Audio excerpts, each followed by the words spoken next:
What's up, guys? Hope you're all doing well. And today I just want to talk about episodes 9 and 10 of Andor. Watched episode 9 last week. I said, not really enough to talk about, so I'll wait. I'll do 2 episodes at a time. I think that's where I'm at with this show. Unless an episode like blows me away, then it'll be like episode whatever the show. But today we're talking about 9 and 10. Andor's in this prison. Andy Serkis plays Kino Lorber. That's what I like to call him. Kino, who sort of runs his floor, and one thing leads to another. And within this episode and the last episode, where the old man dies, they're gonna get a new guy in. This could be their chance. What happened on the other floor? All those people were killed. So this was leading to an escape. Episode 9 was the build up. Episode 8 was the build up. Episode 7 was pretty good, but this, for me, episode 10, One Way Out, is the best episode of Andor so far. This, episode 3, and I really enjoyed episode 5 as well. And whatever the breakout episode was, or the robbery episode, 6, I believe. 3, 6, 7, and 10 are my favorite episodes of the show so far. I thought this was 10 anyway. 9, it's another building episode, kind of slow, but 10.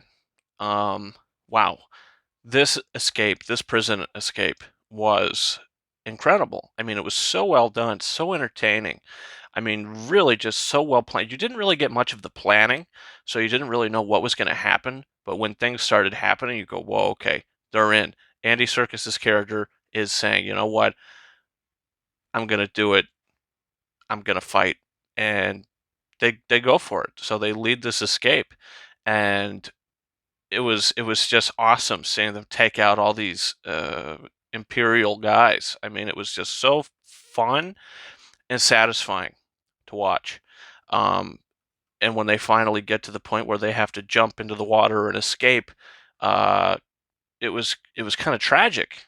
Kino says, "I can't swim." He's like, "I can't swim."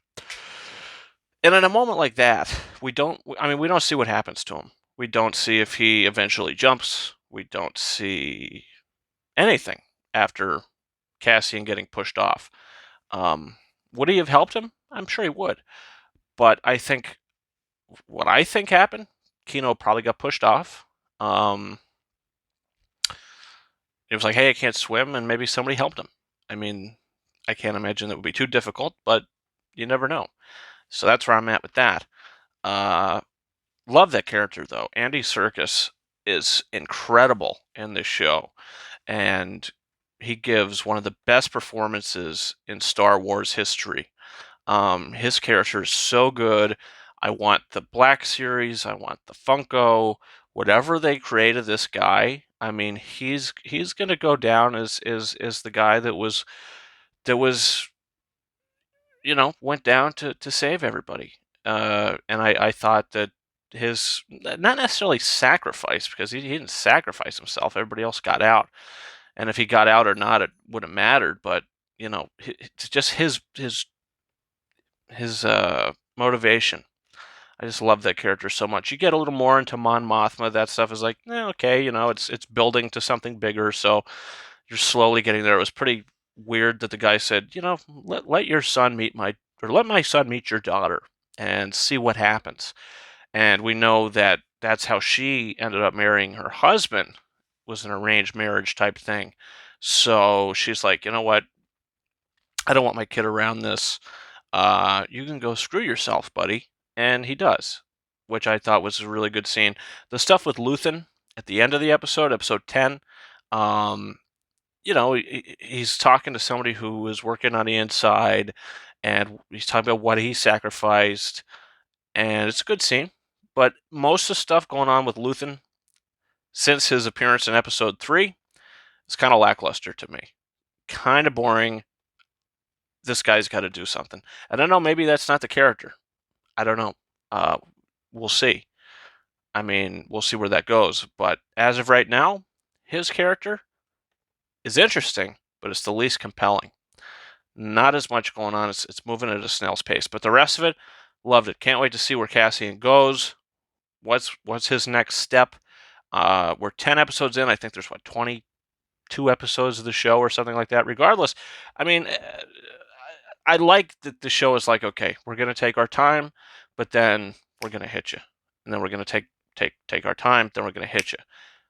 People might lose interest and fall off because of those episodes that take their time, and then it gets you with a bang, and then it's like, okay, we're gonna do that again.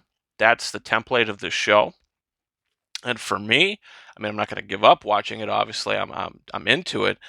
But some people who may not have an obligation to review it weekly or whatever, very casual watchers might just say, "Yeah, I'm good. This is kind of boring me, and I'm out." But who knows? I mean, I heard that the numbers for the show aren't as high as other Star Wars shows. So I think people are really waiting for Mandalorian season 3, me included.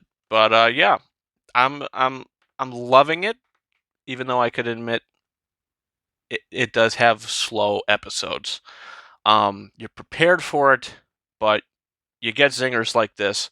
The show keeps you hooked. So, what are your thoughts on episodes 9, 10, the whole show of Andor?